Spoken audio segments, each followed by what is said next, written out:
Quiero dar a todos y cada uno de ustedes la más cordial bienvenida. Me da mucho gusto tenerles con nosotros y bueno, poder compartir con ustedes las sagradas escrituras, la palabra de Dios. Y el día de hoy yo quisiera invitarles a que leamos juntos en la Biblia la palabra de Dios. Un verso que está en el Santo Evangelio según San Juan en el capítulo 10, verso 10. Es Jesús el que está hablando y dice así: el ladrón no viene sino para hurtar, matar y destruir. Yo he venido para que tengan vida y para que la tengan en abundancia. Quiero leerlo nuevamente y en especial quiero que nos centremos en la segunda parte de este verso. Dice: el ladrón no viene sino para hurtar, matar y destruir.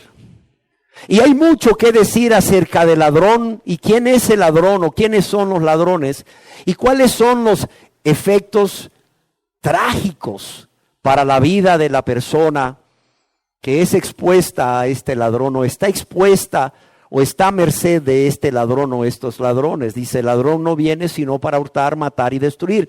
Y esto podría ser motivo o razón de una enseñanza. Sin embargo, yo quiero que nos centremos, como decíamos, en esta segunda parte que dice Jesús: yo he venido, ¿para qué? Para que tengan vida y para que la tengan en abundancia. Es casi seguro que Jesús, cuando pronunció estas palabras, se encontraba en la ciudad de Jerusalén. Cuando leemos el contexto de este verso, vemos que Jesús acaba de realizar un gran milagro. Él ha sanado a un ciego de nacimiento y seguramente a las personas a quien dirige Jesús estas palabras, estas buenas nuevas, eran judíos del grupo de los fariseos, aquellas personas que se consideraban los más puros, que se consideraban los separados del mundo, del pecado para Dios, y los que eran vistos por las personas a su alrededor como personas muy espirituales. Aún ellos mismos se creían muy rectos, muy justos delante de Dios. Sin embargo, a pesar de esto, a pesar de que estas personas creían ser el pueblo de Dios, a pesar de que estas personas creían en Dios y déjenme decirles que estudiaban la palabra de Dios en aquel entonces, el Antiguo Testamento, conocido como la ley, a pesar de que estas personas eran personas que se congregaban regularmente, eran personas que alababan a Dios y adoraban a Dios, aún diezmaban y ofrendaban hasta la menta, el eneldo y el comino, y recorrían mar y tierra para ser un prosélito, es decir, eran personas que estaban dedicadas a predicar la palabra de Dios, a ser seguidores para el judaísmo. Es ante estas personas, qué cosas, ¿verdad? Es ante estas personas que creían que tenían vida, a quienes Jesús precisamente les dice: yo he venido a ustedes, ¿para qué? Para que tengan vida y la tengan en abundancia. Permítanme hacerles dos preguntas. La primera es: ¿ha pensado usted alguna vez si usted tiene esta vida abundante que Jesús ofrece? ¿Ha pensado alguna vez: tengo yo esa vida abundante que Jesús ofrece?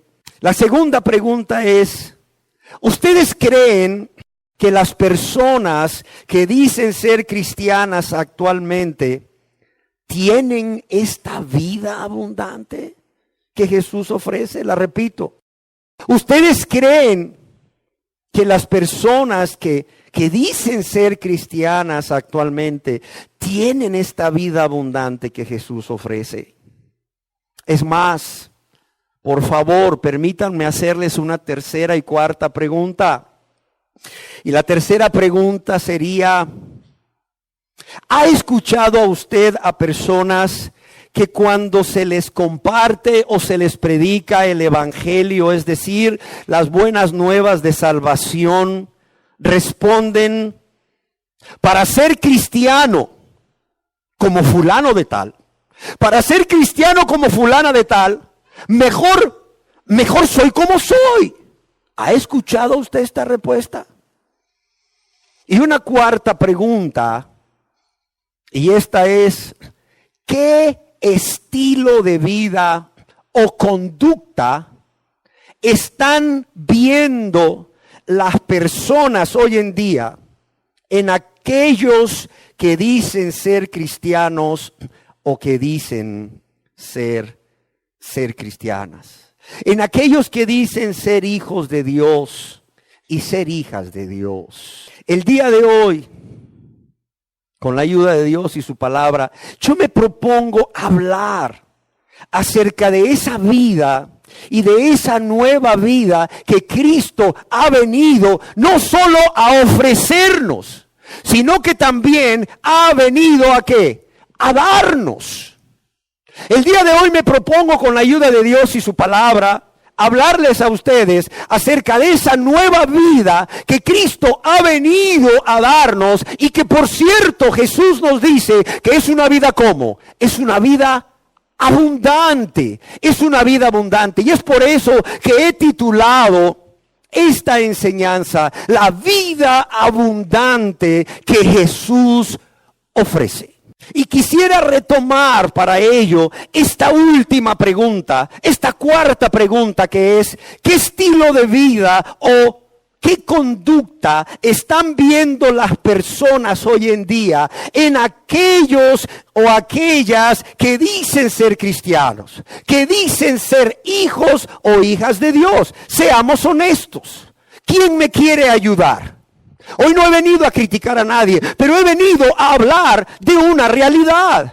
¿Por qué? Porque es necesario que expongamos crudamente esta realidad. ¿Por qué? Porque hoy no se está viviendo en el círculo evangélico, hoy no se está viviendo en aquellos que dicen ser cristianos esta vida abundante que Jesús ofrece. Es por eso que quiero que hoy me ayuden. ¿Qué es lo que ustedes creen que las personas ven en aquellos o aquellas que dicen ser cristianos?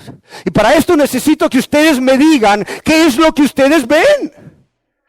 ¿Qué ven? ¿Hipocresía? ¿Qué más ven? A ver. ¿Pecado? ¿Falta de amor al prójimo? ¿Qué más? ¿Carnalidad? ¿Qué más? ¿Ira? ¿Enojo? Ok, pecados. ¿Ira? ¿Celos? ¿Contiendas? ¿Murmuraciones? ¿Qué más? ¿Egoísmo? ¿Orgullo? ¿Qué más? Se está poniendo mejor la cosa, a ver. ¿Mande? ¿Avaricia? ¿Qué más? Chismes, arrogancia, materialismo, claro, mentira, vanidad.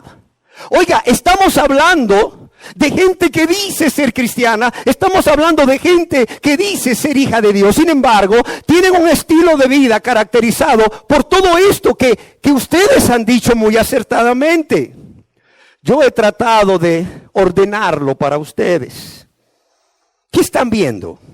¿Saben qué están viendo? A personas que dicen ser cristianas, a personas que dicen ser salvas, a personas que dicen ser hijos o hijas de Dios por la fe que es en Cristo Jesús, por la gracia. Sin embargo, ¿saben cómo viven? Primeramente, atormentados. Viven atormentados. Ciertamente la situación actual del país no está fácil para nadie.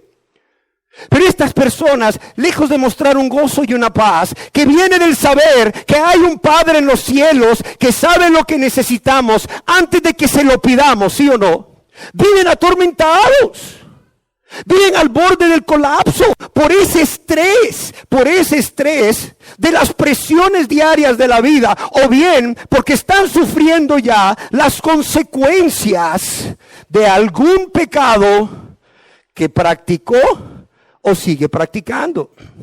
Claro, al estar atormentados y al borde del colapso es natural que no haya paz. Y es que no puede haber paz. ¿Por qué? Porque al no haberse convertido a Dios, no hay paz para con Dios. El origen de la paz es la paz para con Dios. Pero tampoco al vivir en enojos, como decían muy bien, en pleitos, en celos, en envidias. Obviamente que estas personas tampoco tienen paz con los hombres. No tienen gozo, no tienen paz, no tienen gozo. Son infelices. Mírenlos con una queja continua. Un ay. Es un ay continuo. Ay. La verdad cualquiera que los ve diría, híjole, para ser cristiano como él o como ella, mejor no. Para ser cristiano como él o como ella, mejor me quedo como soy. No. Viven deprimidos, ¿sí o no? Viven deprimidos. Viven amargados, viven vacíos, insatisfechos. Es más, solo basta con verles el rostro y su rostro dice mucho acerca de ellos y de sus vidas. Son esclavos del pecado, claro, son esclavos del pecado. Pecados como ustedes mencionaron, pecados como la amargura, el enojo, la ira, los pleitos en el matrimonio, pleitos con las esposas, pleitos con los esposos, pleitos con los hijos, pleitos con los suegros, las cuñadas, los cuñados, los sobrinos, los hermanos, oiga, los vecinos, los amigos, los compañeros de trabajo, pleito en todo lugar. ¿A dónde van? Descomponen el ambiente. Celos, envidias, vanidad, resentimiento, lujuria. Cristianos adictos a la pornografía. Qué triste. Cristianos adictos a la pornografía. Qué triste. Llenos de fornicación, sus ojos llenos de fornicación, sus vidas llenas de fornicación, de adulterio, de mentira, de hipocresía, de chismes, de avaricia. Y lo que es más triste, viven llenos de frustración. ¿Por qué? Primero porque no logran alcanzar esas metas egoístas que se han trazado, mientras ven que otros sí lo alcanzan. Segundo, porque oran a Dios y Dios no les responde. ¿Por qué? Porque como nos dice Dios a través de Santiago, porque piden mal, pedís y no recibís, porque pedís mal. ¿Por qué? Porque piden egoístamente. ¿Para qué? Para gastar en sus deleites. Pero también viven frustrados. ¿Por qué?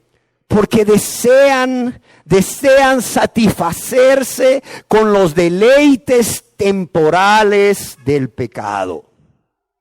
Pero como temen al castigo de Dios, como temen a la ira de Dios, por eso es que se esfuerzan en detenerse, se esfuerzan en no hacerlo. Pero ¿cómo desearían cometer ese pecado? ¿Cómo desearían cometer ese pecado? Y eso les produce frustración, les produce enojo. También viven llenos de remordimientos, claro. El remordimiento de la culpa por cosas que hicieron en el pasado. También viven vidas llenas de hipocresía, como bien decían, personas que son unos en sus casas, pero cuando llegan ahí al lugar donde se celebra esa asamblea pública de adoración, llámesele templo o de cualquier otra manera, son personas completamente diferentes. Son personas que podríamos resumir que viven vidas que no son vidas. Viven vidas que no son vidas. Es más, pareciera, como dicen en mi pueblo, parecieran estar muertos en vida. ¿Sí o no? A ver. Parecieran estar muertos en vida.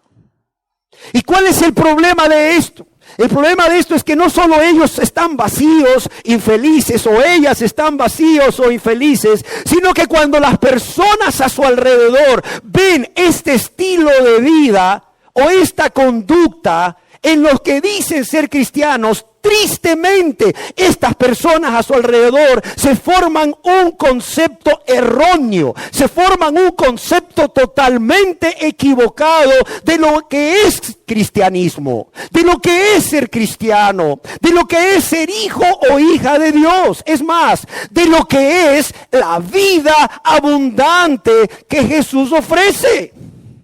Y los primeros son el esposo o la esposa o los hijos. Luego vienen esposas y me dicen, ay, es que mi marido no quiere asistir a la iglesia. Mi marido no quiere buscar a Dios. Mis hijos no quieren asistir. Mis hijos no quieren buscar a Dios. Y yo pregunto, ¿por qué será? Si esta persona, este padre o esta madre que dice ser cristiano, pero no vive como tal, realmente se convirtiese a Dios a través de un sincero arrepentimiento y poniendo toda su confianza en Jesús como su único y suficiente Salvador, y empezar a dar testimonio de esa vida nueva, de esa vida abundante que Jesús ofrece, y empezar a orar y sus oraciones llegaran hasta el cielo, y empezar a ayunar y su ayuno fuese visto con agrado por Dios. ¿Saben qué pienso? Que esos esposos estarían convirtiéndose, o esas esposas estarían convirtiéndose, o esos hijos estarían convirtiéndose. Cuando Josué dijo, yo y mi casa serviremos a Jehová, la idea no era que solo Josué y su familia vivieran una vida consagrada a Dios. La idea de Dios es que todas las familias vivamos vidas consagradas a Dios. Vidas plenas, vidas felices, vidas en abundancia. Pero ¿qué está pasando? ¿Qué están viendo las personas a nuestro alrededor? Un falso concepto. Y se están formando una idea totalmente equivocada de lo que es ser cristiano, de lo que es la vida abundante que Jesús ofrece. Claro, y cuando tú les dices, oiga, Jesús ha venido para que usted tenga vida y vida en abundancia, inmediatamente piensan en su vecino cristiano, en su compañero de trabajo cristiano y en la vida miserable que está viviendo, y dicen, a otro perro con ese hueso. A mí no venga a hablarme de vidas abundantes en los cristianos, porque los cristianos que yo conozco están viviendo vidas miserables. No, mejor me quedo en mi religión, en la religión que nací. ¿Cómo ve? Así dicen. Qué triste. Y seguramente así también vivían aquellos judíos a quienes Jesús, en su gran amor y misericordia, les dice, yo he venido para que tengan vida y para que la tengan en abundancia. Cuando leemos ahí en el Santo Evangelio según San Juan capítulo 10 verso 10, las palabras de Jesús, yo he venido para que tengan vida y vida en abundancia, llama la atención. Por lo menos a mí me llamó la atención, no sé si a usted, que al leer las palabras de Jesús, que Jesús les dice a estas personas primeramente, yo he venido para que tengan vida. Yo he venido para que tengan vida. Recordemos que estas personas a quienes Jesús se dirige estaban vivos, ¿sí o no? Estaban vivos. Estas personas no estaban muertas físicamente. Estaban ahí viendo a Jesús, estaban ahí oyendo a Jesús, y por cierto también estaban ahí rechazando y aborreciendo a Jesús. Estaban vivas físicamente. Pero Jesús les dice, yo he venido para que tengan vida. Entonces, ¿por qué Jesús les dice, yo he venido para que tengan vida? ¿Saben por qué? Porque aunque estaban físicamente vivos, estaban muertos espiritualmente. Aunque estaban físicamente vivos, estaban muertos espiritualmente. ¿Sabía usted, querida persona que hoy está aquí? ¿Sabía usted que una persona puede estar viva físicamente, pero puede estar muerta espiritualmente? ¿Sabía eso? Claro que sí, es posible, sucede. Cuando Dios dijo a Adán, allá en el libro de Génesis, capítulo 2, verso 17, mas el árbol de la ciencia del bien y el mal no comerás, porque el día que de él comieres, ciertamente moriréis. Podemos ver que cuando Adán comió de ese árbol de la ciencia del bien y el mal, no murió físicamente, es decir, ¡pah!, no cayó muerto ahí al instante. Es más, murió cientos de años después. ¿Qué sucedió entonces? ¿Dios se equivocó? Dios no se equivocó cuando le dijo: mas del árbol de la ciencia del bien y el mal no comeráis, porque el día que de él o comieres ciertamente moriréis. Jesús no estaba hablando de la muerte física. Jesús estaba hablando de otra muerte, la muerte espiritual para con Dios. En otras palabras, la consecuencia inmediata de su pecado no fue la muerte física, pero sí fue una muerte espiritual. El mismo caso sucede cuando Jesús dice a uno de sus seguidores, para los que les gusta anotar y leer en casa, allá en el Evangelio según San Lucas, capítulo 9, verso 60, dejad que los muertos entierren a sus muertos. Dejad que los muertos entierren a sus muertos. ¿Qué es lo que Jesús le está diciendo a estos discípulos que están vivos físicamente y que acuden a Él para seguirle? Les está diciendo: dejad que los que están muertos espiritualmente entierren a los que están muertos físicamente. Entonces, ¿qué es la muerte espiritual? ¿Qué es la muerte espiritual? ¿Qué es estar vivos físicamente, pero estar muertos espiritualmente para con Dios? La muerte espiritual consiste básicamente en dos cosas. La primera es separación de la presencia de Dios. Separación de la presencia de Dios, es decir, es ser echados fuera.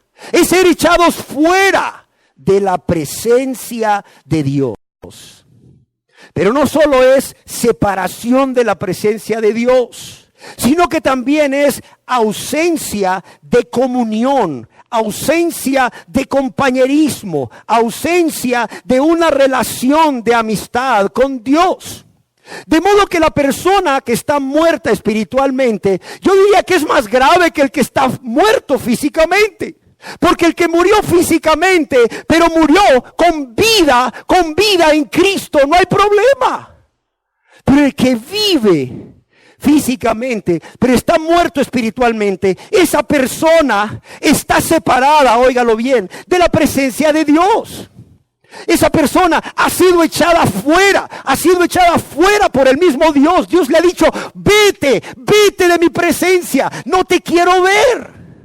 Aunque esa persona esté engañada, aunque esa persona diga: no, si yo soy hijo de Dios, aunque esa persona diga: no, si yo soy cristiano o cristiana, yo siento la presencia de Dios, serán los calores del clima. Pero Dios dice: no, dice Dios, tú no puedes venir delante de mi presencia, porque yo, dice Dios, y esto es lo más grave, yo te he echado fuera por causa de tus pecados, porque has amado más tus pecados, tu maldad, que a mí, dice Dios. Porque has amado más hacer tu voluntad que mi voluntad. Cuidado, amados y amadas. El pecado no es cualquier cosa. El pecado es cosa grave.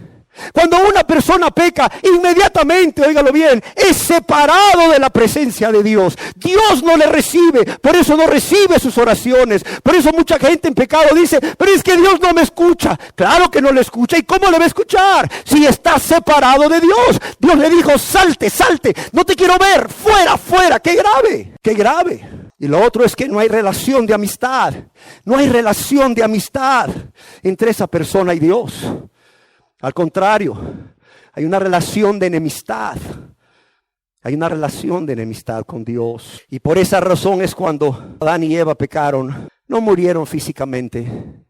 Pero ¿qué sucedió? Fueron echados de la presencia de Dios. ¿Sí o no? Fueron echados delante de la presencia de Dios. Y fueron privados, apartados de su comunión o su relación personal con Dios. ¿Qué más podemos ver? Que así como Adán y Eva, después que pecaron, murieron espiritualmente, Así están, óigalo bien y créamelo, porque esto no lo digo yo, lo dice Dios. Así como Adán y Eva, después que pecaron, murieron espiritualmente. Así están todas las personas en este mundo que están sin Dios. No importa que crean en Dios, pero están sin Dios como su Señor y Salvador. Quizás muchos dicen, yo le he hecho mi Salvador, yo le he aceptado por fe como mi Salvador, tú no le has hecho su Señor, sigues siendo el Señor de tu vida. Mira, eso para nada sirve, sigues haciendo tu voluntad sobre la voluntad de Dios, ahí egoístamente, pues lleno de orgullo y soberbia. Mira, dice Dios, tú estás muerto. Tú estás muerto para mí. Tú estás muerta, dice Dios. Tú estás muerta para mí. Aunque siga viva. Un ejemplo claro de esto es el caso de una hija que se casa en contra de la voluntad de su padre. Ahora esto es muy poco frecuente, pero antes era más frecuente y sobre todo en los pueblos. Los que somos de pueblo hemos vivido esto. La hija se casa en contra de la voluntad de su padre y se casa con un varón que el padre aborrecía o consideraba que no era el adecuado para su hija.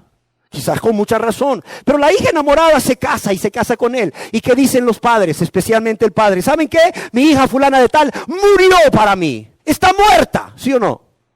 Oye, pero si la hija está viva, vive a lo mejor en otra ciudad, ya hasta tiene hijos. Y cuando le preguntan, oiga, ¿y su hija fulana de tal? Está muerta. Oye, ¿cómo que está muerta? Sí, para mí murió. Está muerta. Está muerta. Así es para con Dios. Cuando Dios ve a estas personas que no le han hecho su Señor y Salvador.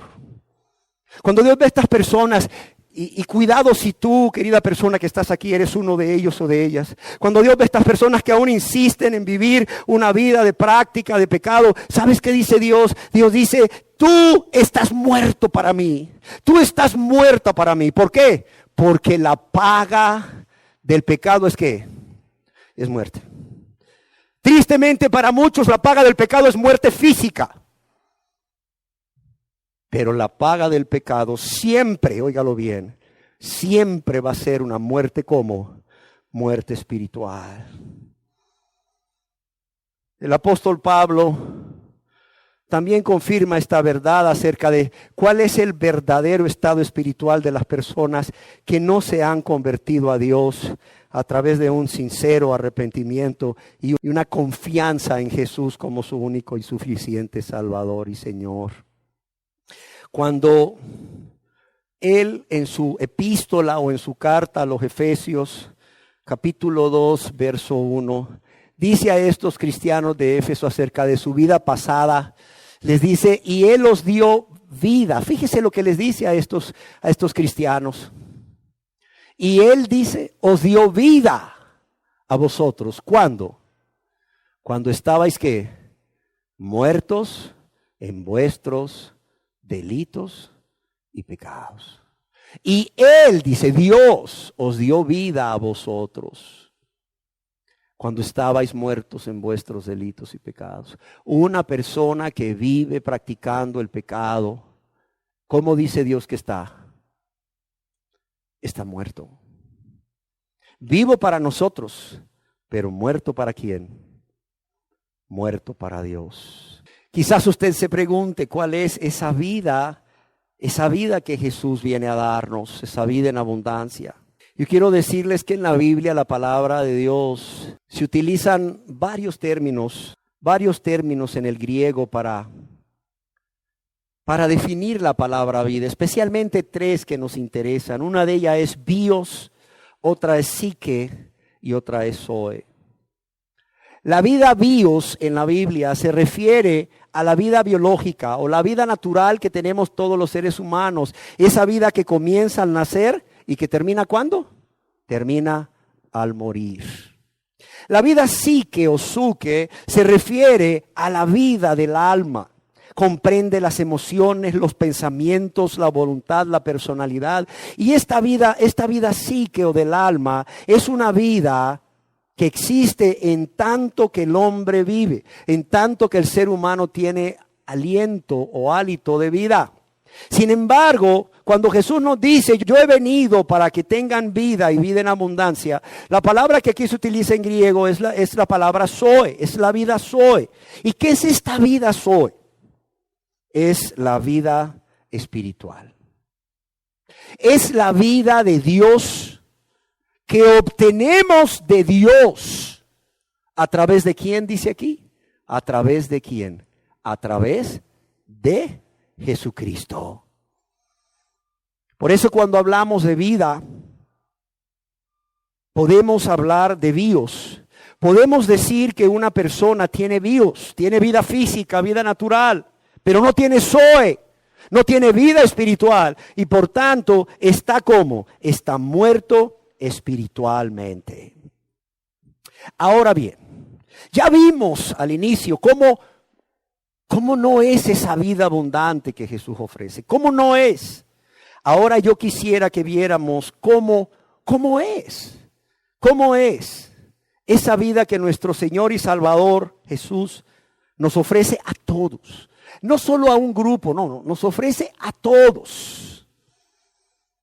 Y bueno, yo creo que antes de describir cómo es esta vida, yo quisiera quitar un par de engaños con respecto a esta nueva vida. Y quisiera decir que esta nueva vida no es una vida con abundancia de bienes materiales, como muchos predican ahora. Ellos dicen, Jesús vino para darte nueva vida, una vida próspera, amén, amén, una vida de riquezas, amén, amén. Jesús vino para sacarte de la pobreza. No, esta nueva vida que Jesús ofrece no tiene nada que ver con bienes materiales. Puede ser que cuando vengas a Cristo y Cristo te dé esta nueva vida, es más, ya hasta tú tengas bienes materiales, o puede que sea que no. Puede ser que viviendo esta nueva vida abundante en Cristo, el Señor bendiga tu trabajo, el Señor bendiga tu esfuerzo, el Señor bendiga tu mayordomía y te dé bienes. Pero puede ser que te dé nada más lo necesario. Porque esta nueva vida, esta vida zoe que Jesús viene a darnos, no tiene nada que ver con la abundancia de bienes materiales. ¿Cómo lo sabemos? Porque el mismo Señor Jesús nos lo dice. Nos lo dice allá en el Evangelio según San Lucas, capítulo 12, verso 15. Acompáñenme, por favor. Evangelio según San Lucas, capítulo 12, verso 15. Y les dijo, mirad y guardaos ¿de qué? De toda avaricia. ¿Por qué? Porque la vida del hombre no consiste en la abundancia de los bienes que posee. Oiga bien, dice, ¿por qué? Porque la vida del hombre no consiste en la abundancia de los bienes que posee. En otras palabras, una persona puede tener esa vida abundante que Jesús ofrece y tener solamente lo necesario para vivir cada día. ¿Por qué? Porque esta nueva vida, como Jesús dice, no tiene nada que ver con la abundancia de bienes. ¿Por qué razón? Porque los bienes materiales, muchos o pocos, no pueden dar vida. Los bienes materiales, muchos o pocos, no pueden dar vida. Mira ahí aún a los millonarios que luego enferman y están ahí gastando casi toda su fortuna. ¿En qué?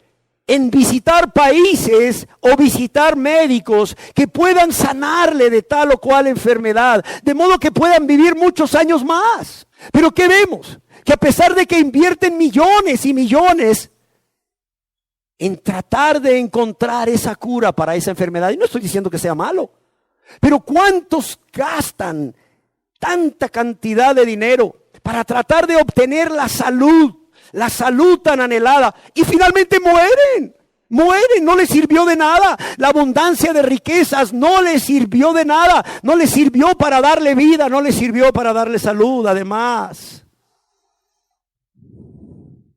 las abundancias de bienes materiales no son una garantía de que vivamos una vida plena, una vida con Dios y sus bendiciones. Amén. No son una garantía, no lo son. No son una garantía de que vivamos una vida plena, ¿verdad? Con Dios en una relación personal de amistad y que estemos recibiendo las bendiciones de Dios. Cuán difícil, dijo Jesús, ¿verdad?, que un rico entre al reino de los cielos. No dijo que era imposible. No dijo que los ricos no se iban a salvar. Pero ¿qué dijo? Que era difícil. Difícil aún. Por tanto, amados, nunca olviden que esta nueva vida no necesariamente tiene que ver con abundancia de bienes. Tampoco esta nueva vida, esta vida Zoe que Jesús nos da, no es la misma vida vieja, egoísta, rebelde, mejorada. Cuidado, cuidado.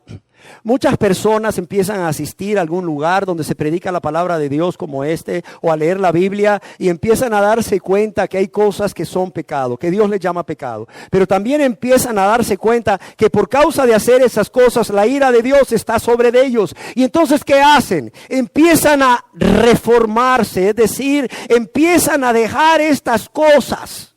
O empiezan, además de dejar de hacer estas cosas, a hacer estas otras.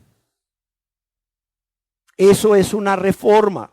Eso es reformar la vida vieja. Tratar de mejorar la vida vieja. Déjenme decirles que Cristo vino a esta tierra no para reformar, sino para transformar. Cristo no habla de una reforma, habla de una transformación y de una transformación radical, al punto que se nos dice a los cristianos que somos nuevas criaturas, ¿sí o no?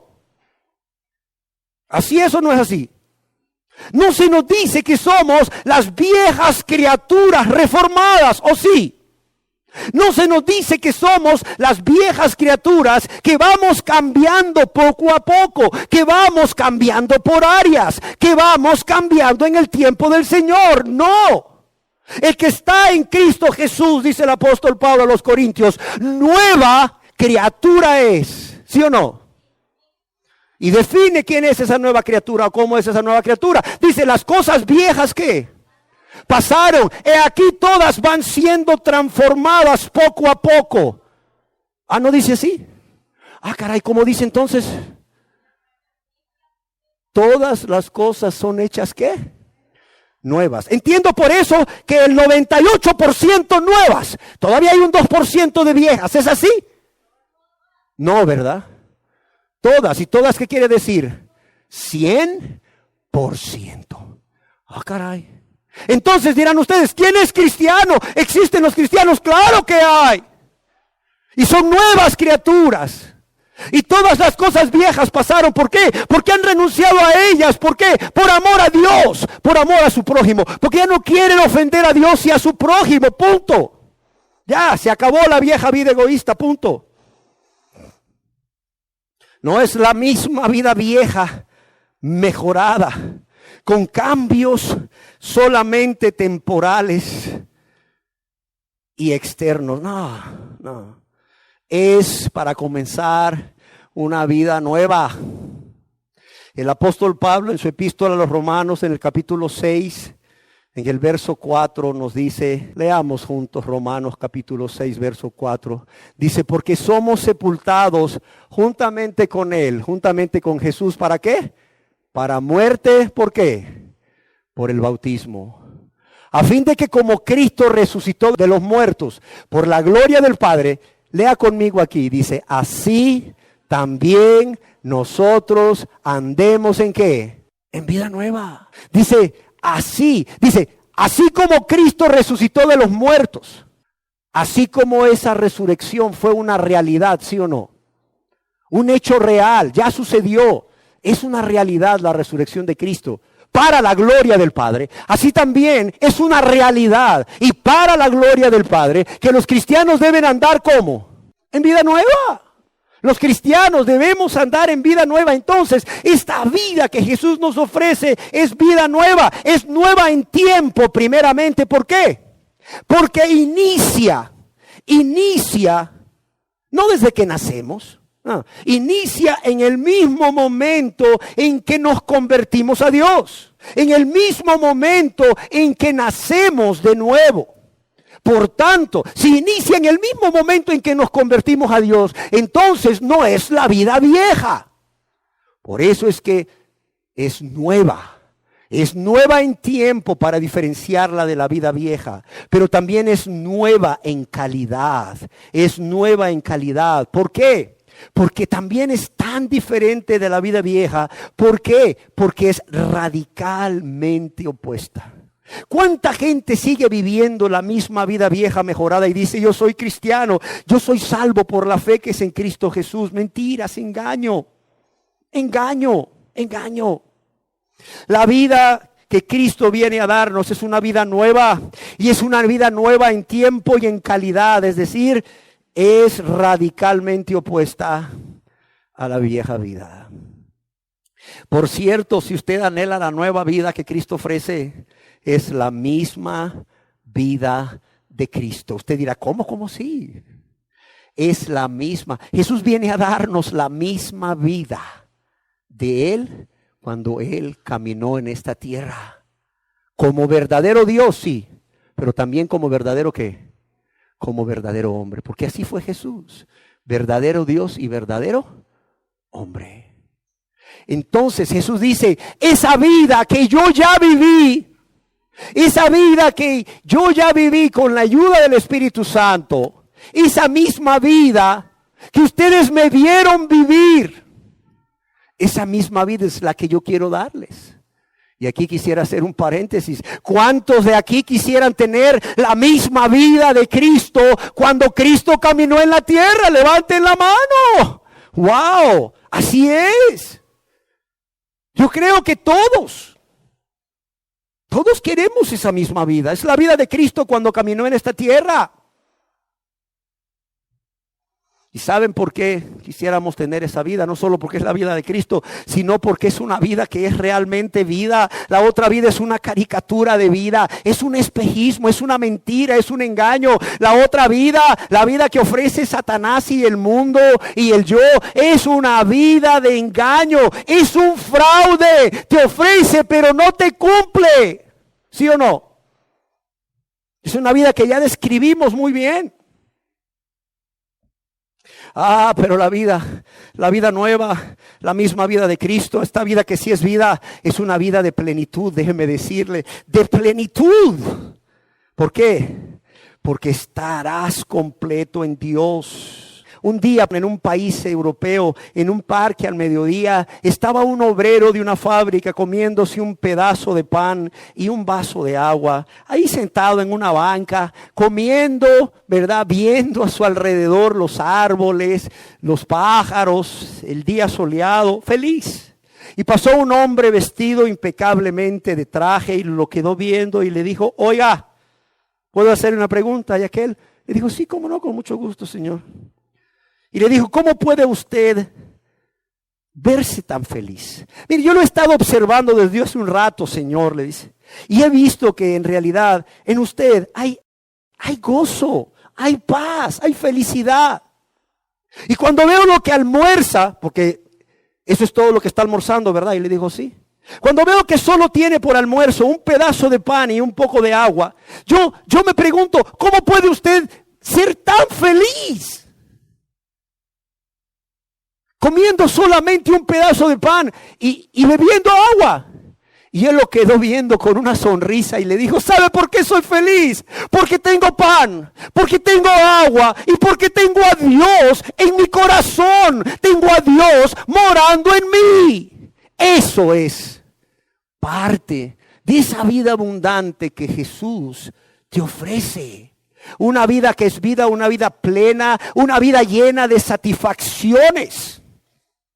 Aunque no tengas bienes materiales como muchos quisieran, pero es una vida que está llena de Dios.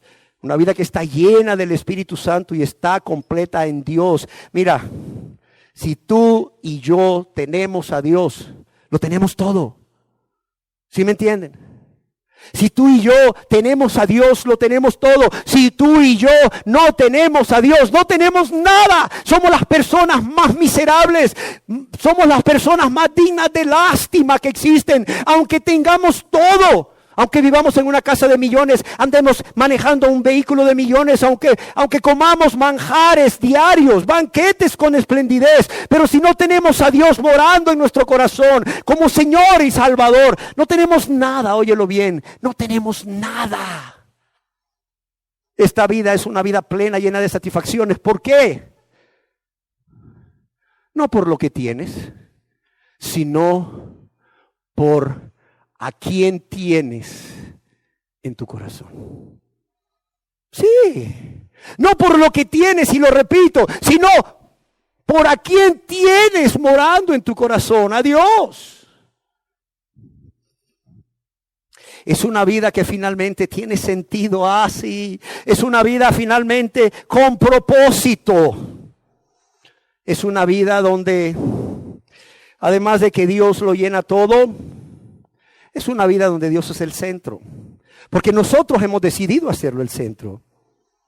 Es una vida donde Dios ocupa el primer lugar, porque nosotros de manera consciente y voluntaria y por amor hemos decidido darle a Él el primer lugar. Es una vida donde Dios ocupa el trono, porque nosotros voluntariamente hemos decidido darle a Él el trono, quitar todo lo que hemos puesto ahí en el trono, en ese lugar que solo le corresponde a Dios, en el trono de nuestro corazón. Y ponerlo a Él en el trono, para que sea amo y Señor de nuestras vidas, para que sea quien dirija y quien gobierne nuestras vidas. Por eso es una vida guiada y gobernada por el Espíritu Santo. Es una vida en el Espíritu, no es una vida en la carne. Ya, por favor, olvídense de cristianos carnales, hombre. Me da tristeza ver cuando definen un cristiano carnal o un niño en Cristo, que lo definen igual que un impío, que un pecador que va camino al infierno, no redimido, no regenerado o que no ha nacido de nuevo. Solamente la diferencia es que aquel se va al infierno y este se va al cielo, pero los dos son iguales. Son iguales en su manera de pensar, son iguales en su manera de ver las cosas, son iguales en su manera de hablar, en su manera de sentir, son iguales en su manera de vivir. Pecaminosa, de práctica de pecado, egoísta, rebelde, ingrata.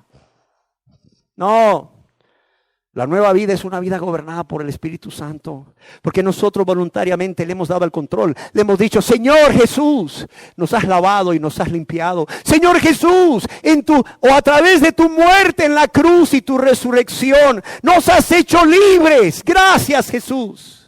Nos has hecho libres de la condenación eterna. Nos has hecho libres del control y del gobierno del pecado.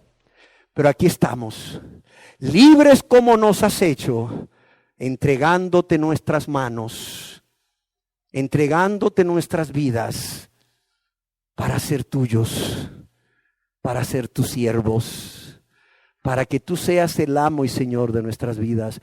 ¿No es esto precioso? Esto es entrega. Gracias, nos has hecho libres. Pero ahora que somos libres, conscientes de que somos libres, de manera voluntaria y también conscientes, te entregamos nuestra vida. Aquí está, Señor, para que tú perfores nuestra oreja como señal de que somos tus siervos, como señal de que tú eres nuestro amo, como señal que de manera voluntaria y por amor hemos decidido renunciar a esa libertad que tú ganaste por nosotros o para nosotros en la cruz del Calvario, para ser tuyos y para ser tus siervos. Es una vida gobernada por el Espíritu, ya más no por la carne, por los deseos pecaminosos de la carne, de los ojos y por la vanagloria de la vida. Es una vida que es gobernada por el Espíritu Santo y ya no por el yo, ese yo egoísta.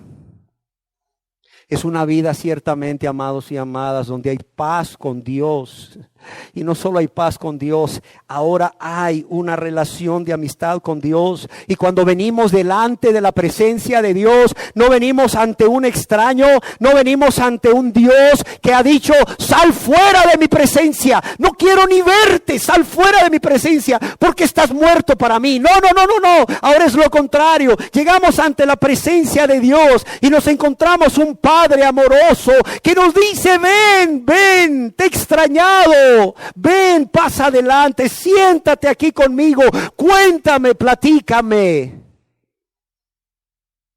Un Padre a quien podemos llamar inclusive Abba Padre. Qué diferencia, ¿verdad? Antes enemigos, ahora hijos. Antes rechazados, expulsados fuera de su presencia, ahora bienvenidos. Antes no podíamos ni pronunciar su nombre, ahora le podemos decir papá, Abba Padre, papá, papaíto. Qué diferencia. Pero no solamente es una vida donde hay paz y una relación personal de amistad con Dios, hay paz de conciencia. Créame, aquella conciencia que nos atormentaba por la culpa, ya ahora tiene paz. ¿Por qué? Porque Dios ha perdonado todos nuestros pecados y ha prometido no volverse a acordar nunca más de ellos, o nunca más traer a su memoria todos esos pecados que cometimos y con los cuales le ofendimos tanto. Es una vida de paz con Dios y con los hombres, y es una vida de paz, con una paz, oiga bien, que el mundo no puede dar. Óigalo, es una paz que el mundo no puede dar, una paz que el mundo no entiende. Pero también es una vida de gozo, amados y amadas. Aunque aquí quiero añadirte que no es una vida de gozo sin tribulaciones, sino una vida llena de gozo a pesar de las tribulaciones. Porque mientras vivamos en este mundo egoísta que ni ama ni teme a Dios y ni ama a los cristianos, ciertamente vamos a sufrir tribulación, vamos a padecer injusticias, vamos a padecer persecución. Pero Dios dice, vas a tener gozo. Yo te voy a dar ese gozo. Yo voy a ser tu fuente de gozo a pesar de las tribulaciones. Es una vida llena de consuelo. ¿Cuántos hoy en día ya no reciben consuelo con los ansiolíticos? ¿Cuántos hoy en día no reciben consuelo con los antidepresivos, las psicoterapias? Amados y amadas, esta nueva vida es una vida llena de consuelo, pero no solo consuelo, es una vida llena de sabiduría divina, es una vida llena de esperanza, pero también es una vida llena de perdón, perdón para perdonar, así como nosotros hemos sido perdonados por Dios. No podemos hablar de esta vida abundante que Jesús nos ofrece, sin decir que es una vida llena de amor. Es una vida llena, óigalo bien, llena de amor. Pero no el amor eros, el amor carnal, ni aún el amor filos, el afecto fraternal. No, es un amor ágape, ese amor puro, ese amor que se da sin esperar nada a cambio. ¿Y por qué es una vida llena de amor? Porque primeramente es una vida llena de amor a Dios y es una vida llena de amor al prójimo, pero también porque somos amados por Dios y porque somos amados por nuestro prójimo. Es una vida que al ser llena del Espíritu Santo, es una vida donde se manifestarán continuamente o se manifestará continuamente el fruto del Espíritu Santo. ¿Y cuál es el fruto del Espíritu Santo? Es amor, gozo, paz, paciencia, benignidad, bondad, fe, mansedumbre, ¿verdad? templanza, que también es dominio propio. Imagínate, mujer, estar casada con un hombre que tenga esta nueva vida en Cristo. Imagínate, su vida esté gobernada por el Espíritu Santo, esté llena de gozo, de paz, de esperanza, de sabiduría divina, pero esté llena de perdón y esté llena de amor. Pero no solo de amor, esté llena de paciencia, mujer, y esté llena de dominio propio. Oye, yo creo que no hay mujer a quien se le dificulte sujetarse a un hombre así, ¿sí o no? Hasta lo extrañas en tu casa. Oye, amor, ¿a qué horas vas a venir del trabajo? Oye, amor, ya te vas a ir al trabajo. ¿Vas a trabajar el sábado? Ay, amor, yo pensé que te ibas a quedar con nosotros en casa. A diferencia de muchas mujeres que dicen, ay, vas a llegar a las 8. Has llegado a las 9, a las 10 mejor. Es más, ojalá que trabajaras los 7 días a la semana. Es más, ¿por qué no te vas a Estados Unidos, amor? Allá sí hay buena chamba. Allá, vete a los Estados Unidos, amor. Allá, te voy a extrañar, dicen, pero me voy a sacrificar por el bienestar económico de la familia. Pero vete a los Estados Unidos. Lejos. Igual, imagínate, marido, una esposa así. Una esposa así, ¿verdad? Wow, dices tú. Aunque tenga 60, no la cambio por 2 de 30.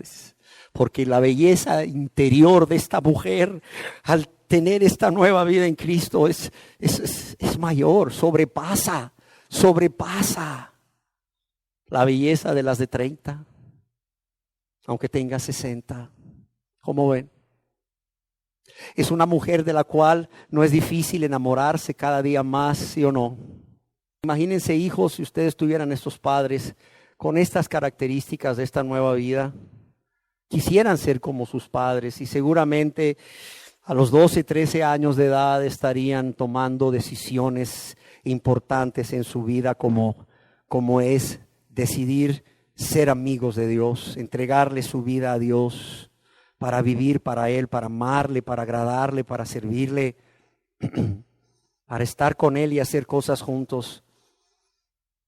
Ahora imagínense, padres, si sus hijos vivieran esta vida. ¿Cómo creen que sería esa relación de padres a hijos? Wow.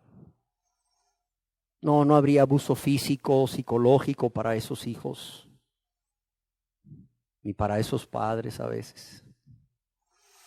Quiero decirles que esta vida no acaba ahí, es una vida llena de poder, amados, es una vida llena de poder, pero no para hacerle y todos se caen, hermanos. No, es una vida llena de poder para poder soportar sin vernos a nosotros mismos, sin llenarnos de autocompasión, sin decir pobrecito de mí, pobrecita de mí. No. Es una vida llena de poder divino.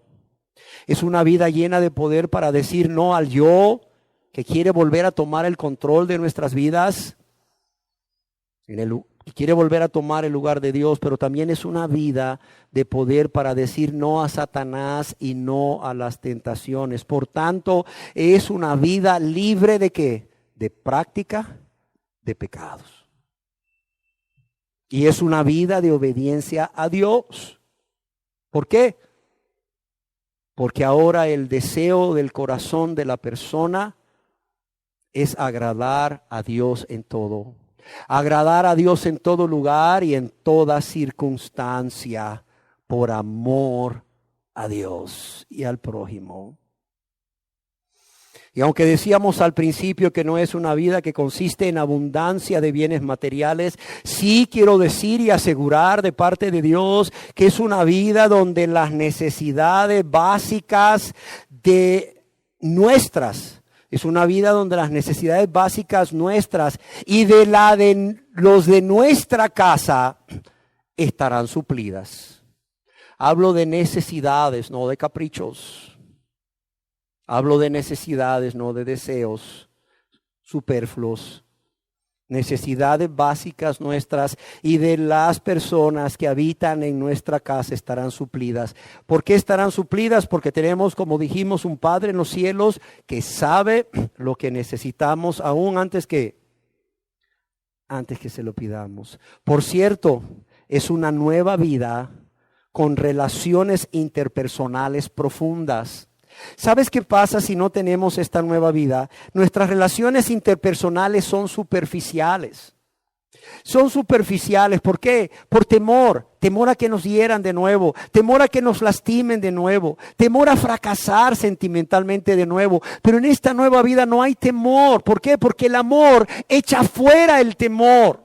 No hay temor. Entonces la persona que tiene esta nueva vida puede darse sin miedo.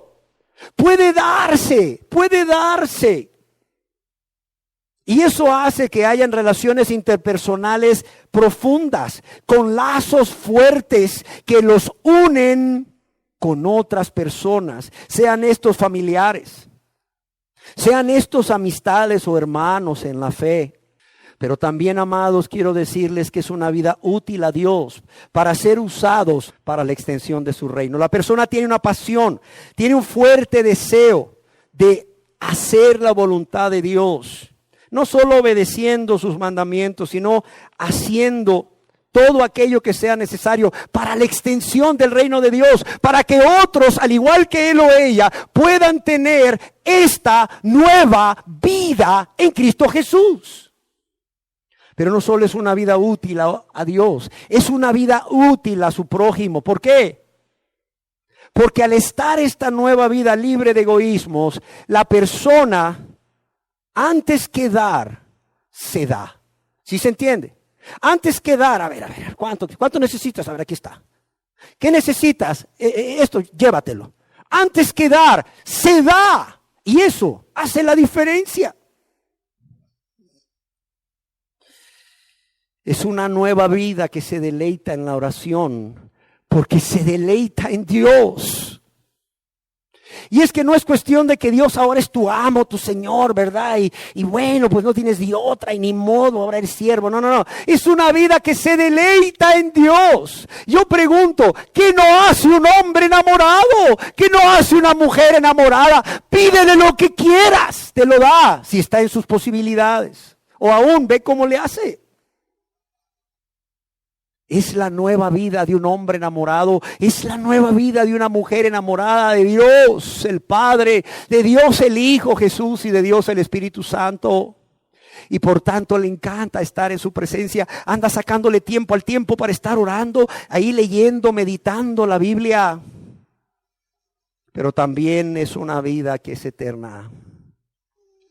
Es una vida que es eterna, es decir, es una vida que no termina cuando te mueres. Qué lástima sería que esta vida que acabo de describir terminara cuando nos morimos, ¿verdad? Tan linda.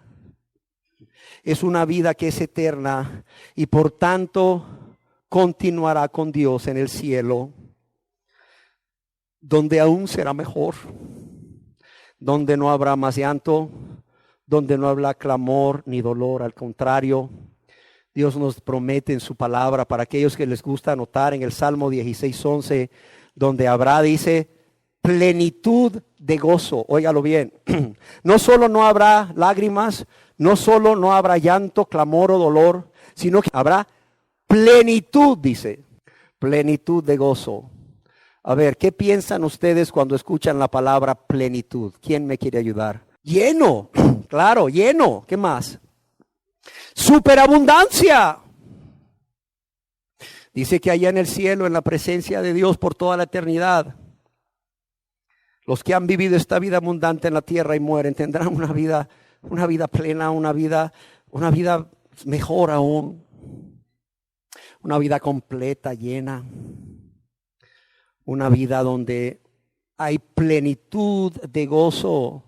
Y dice, delicias, oiga bien lo que dice el salmista en el Salmo 16:11, delicias a su diestra, a la diestra de Dios. ¿Y sabe qué dice? Plenitud de gozo, delicias a su diestra para siempre. Dos preguntas. ¿Tienes esta vida? Fue la primera que hicimos, ¿verdad? ¿Tienes esta vida?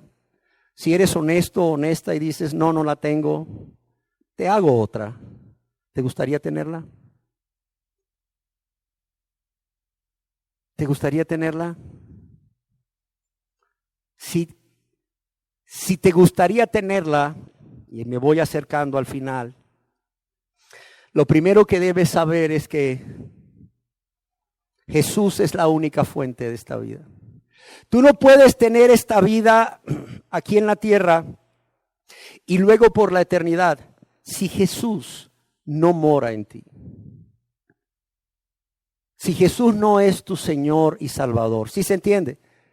O sea, no creas que por venir a este lugar todos los días que tenemos asamblea pública de adoración, no creas que por orar a Dios y suplicarle con gemidos, Dios, dame esa vida nueva. No creas que por leerte toda la Biblia en un año, no creas que por dar el dinero, no creas que por ir y predicar, no creas que por hacer cualquier cosa de esas la vas a obtener. No, yo conozco gente que tiene 40 años de estar en la religión.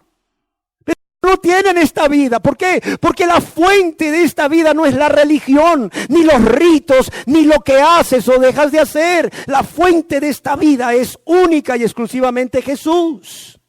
No hay otra fuente. Algunos escritores han dicho que el propósito del Evangelio de Juan es demostrar precisamente esto. Imagínate que solamente en nuestro Señor y Salvador Jesucristo hay vida. Jesús mismo nos lo dice: yo soy el camino, la verdad y la vida. ¿Y qué más nos decía? Yo he venido para que tengan vida y vida en abundancia. En la primera epístola universal del apóstol San Juan, capítulo 5, versos 11 y 12, leemos al respecto lo siguiente. Dice, y este es el testimonio. ¿Cuál es el testimonio? Que Dios nos ha dado, ¿qué? Vida eterna. ¿Y esta vida está en quién? En su Hijo. El que tiene al Hijo, ¿qué dice? Tiene la vida.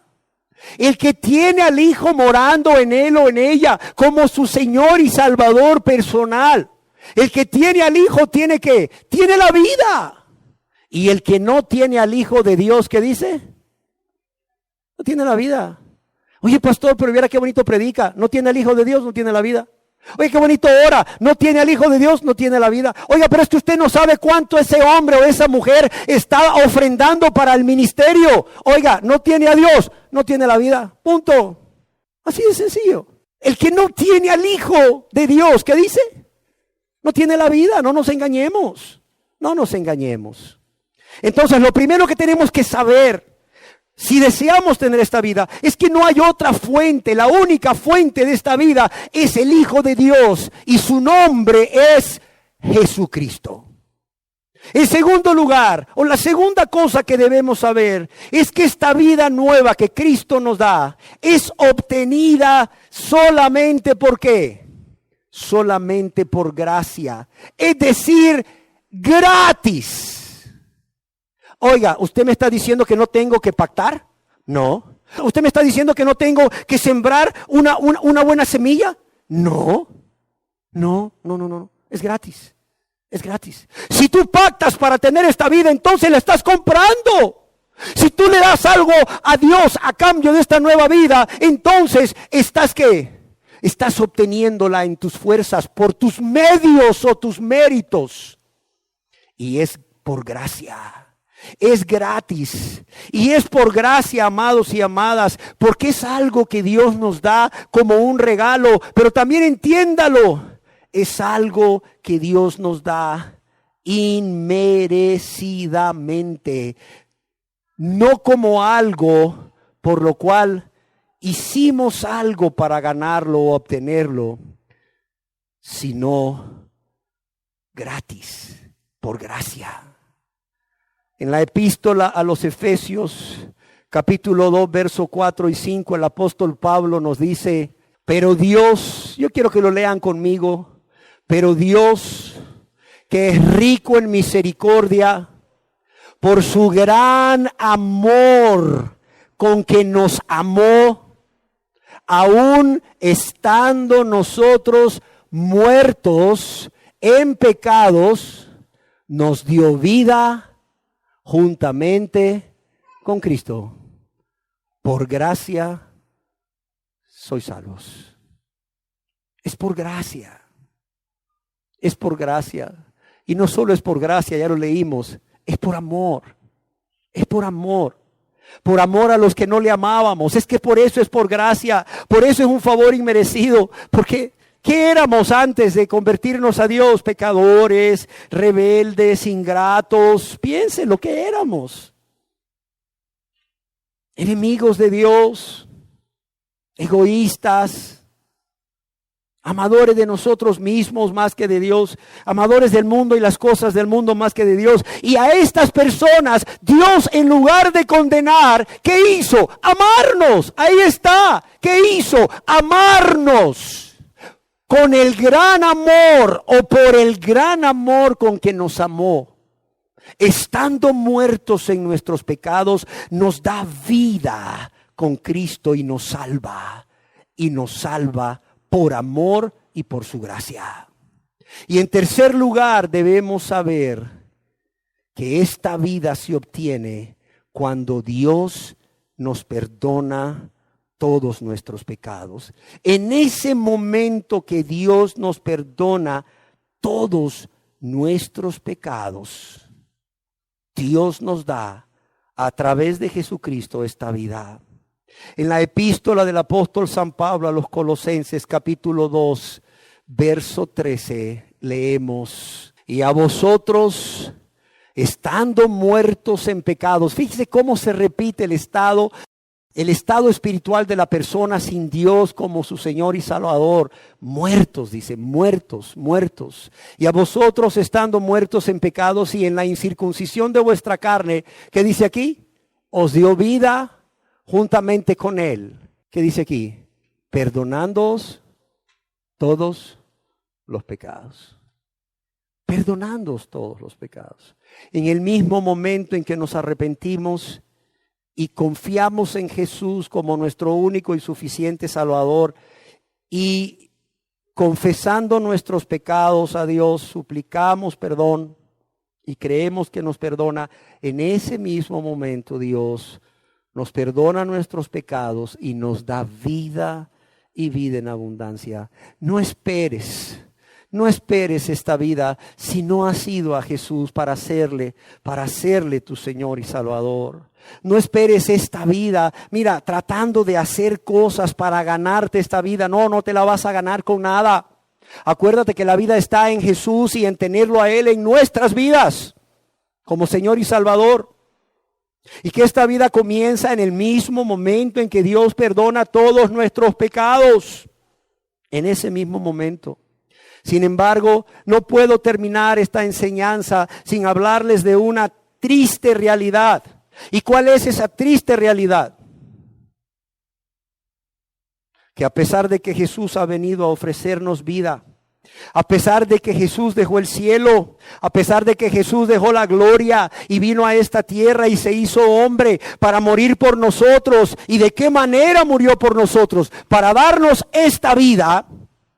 Desde los tiempos en que Jesús predicó en esta tierra, desde los tiempos que Jesús dijo: yo he venido a darles vida, o para que tengan vida y la tengan en abundancia, hasta hoy, millones de personas, amados y amadas, millones de personas han tomado una decisión consciente y voluntaria de no venir a Jesús para que Jesús les dé vida. Óigalo bien.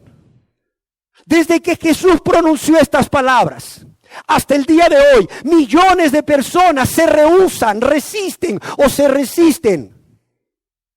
a venir a Jesús. Aquel que dijo: yo he venido ya estoy aquí para que tengan vida y vida en abundancia. Todo lo que tienen que hacer ahora es venir a mí. Pero ¿qué creen ustedes que hacen estas personas? No vienen a Él. No vienen a Él. Es más, Jesús en el Santo Evangelio según San Juan, capítulo 5, verso 39 y 40, nos dice esta gran verdad que es una realidad también hoy en día. Jesús dice: escudriñad las Escrituras, porque a vosotros os parece que en ellas tenéis la vida eterna, y ellas son las que dan testimonio de mí. ¿Qué le decía Jesús a estas personas? Ustedes escudriñan las Escrituras, porque a ustedes les parece que escudriñando, estudiando las Escrituras, van a encontrar cómo tener vida eterna. Y esas Escrituras que ustedes escudriñan buscando la fuente de la vida eterna, son las que dan testimonio de mí. Y mire lo que dice el verso 40. Yo creo que Jesús lo pronunció con un gran dolor en su corazón. Repita conmigo, por favor, y dice, y no queréis venir a mí para que tengáis vida. Y no queréis venir a mí para que tengáis vida. Yo quisiera que nos imagináramos por un momento, y para eso quisiera que cerráramos nuestros ojos.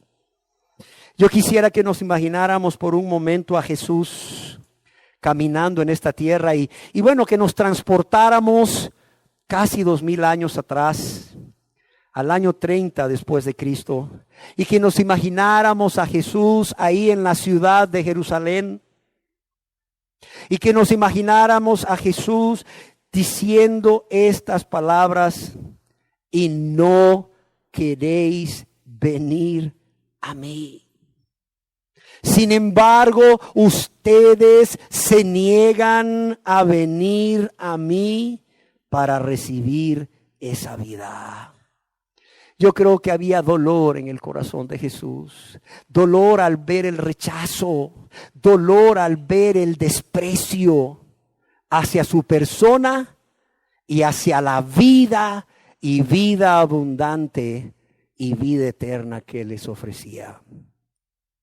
Amados y amados, han pasado 2000 años desde que Jesús dijo, yo he venido para que tengan vida y la tengan en abundancia. Desde que Jesús dijo, y no queréis venir a mí para que os dé vida. Y saben, la historia sigue siendo la misma. Es más, hoy Jesús ha venido a llamarte, Jesús ha venido a decirte como hace 2000 años, yo he venido para que tengas vida y la tengas en abundancia. La pregunta es, ¿cuántos de aquí que honestamente han reconocido que no tienen esta nueva vida que Cristo da? Van a venir a Él. Van a venir a Él para decirle, Señor, heme aquí, aquí estoy. Yo reconozco que he estado engañado, yo reconozco que he estado engañada, yo reconozco que no he tenido esa vida que tú has venido ofreciendo. Yo reconozco que he estado muertos, yo reconozco que he estado muerta espiritualmente, he estado muerto o muerta en mis delitos y pecados, Señor. Pero hoy yo no quiero ser de los de la multitud.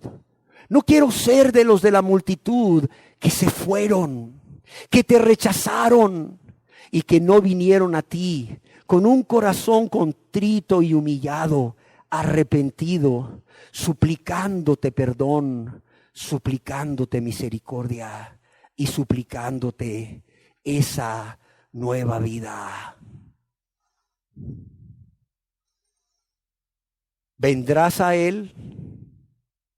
¿Vendrás a Él con un corazón contrito y humillado hoy? ¿Vendrás a Él, querida persona, que honestamente has reconocido que no tienes esa vida, pero que Jesús quiere y puede dártela? ¿Vendrás a Él diciéndole, Señor, aquí estoy, tal como soy de pecador, aquí estoy, renunciando a esa vida egoísta de pecado, apartándome con tu ayuda de esa vida egoísta de maldad, porque ya no quiero ofenderte, ya no quiero lastimarte, ya no quiero provocar dolor en tu corazón y en el de mi prójimo, Señor. Ya no, Señor, ya no, Señor, ya no. Aquí estoy, Señor. No solo renunciando a esa vida egoísta de pecado, a la práctica de pecado, sino confesándote mis pecados y suplicando que me perdones todos mis pecados y me des esa vida abundante. Solo hay dos opciones: o haces esto o le rechazas. Pues quiero que sepas que todo aquel que no le recibe a Jesús como Señor y Salvador, lo rechaza, lo menosprecia.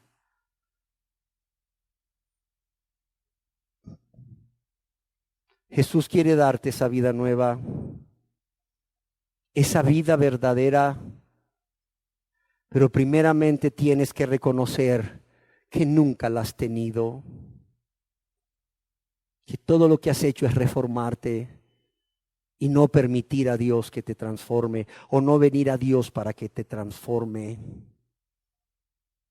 Además de reconocerlo, tienes que venir a Él y hacerle tu Señor y Salvador. Por tanto, arrepiéntete de todos tus pecados, para que pueda decirse de ti lo que se dijo de aquellos gentiles en el libro de los Hechos, de cómo Dios les había concedido arrepentimiento para vida. Cómo Dios les había concedido arrepentimiento para vida. Tienes que venir al Señor con un corazón arrepentido. Tienes que arrepentirte de todos tus pecados, es decir, tomar una decisión con la ayuda de Dios de rechazar esa vida de pecado.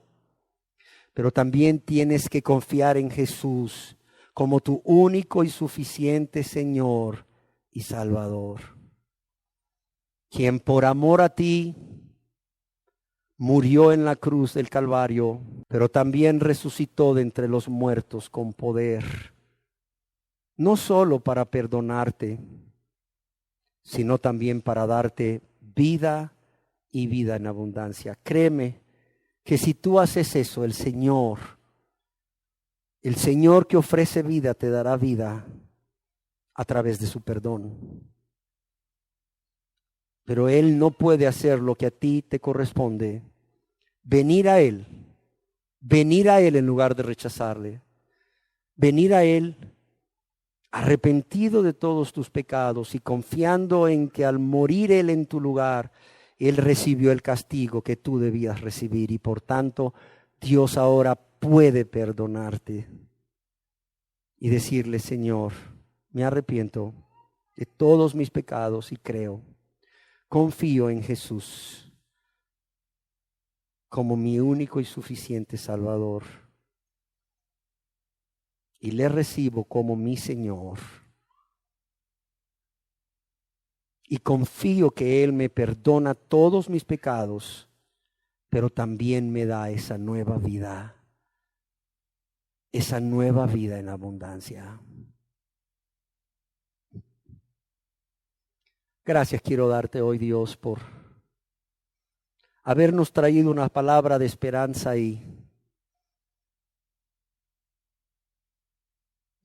porque hoy hemos podido escucharte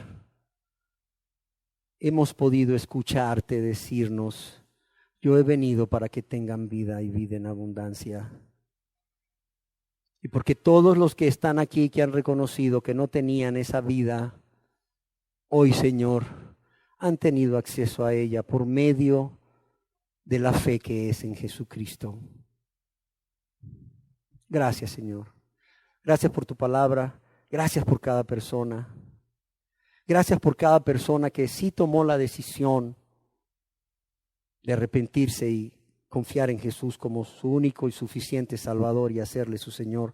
Pero aún gracias por aquellos, Señor, que tristemente han decidido no hacerlo, rechazándote, menospreciándote. Porque, Señor, hoy les has permitido escuchar esta verdad. Porque no podrán decir un día delante de tu presencia: nadie nos lo dijo, Señor. Yo quería, pero nadie nos lo dijo, nadie nos lo enseñó, porque hoy lo has hablado y lo has enseñado claramente. Padre, gracias te damos en el nombre de Jesús. Amén.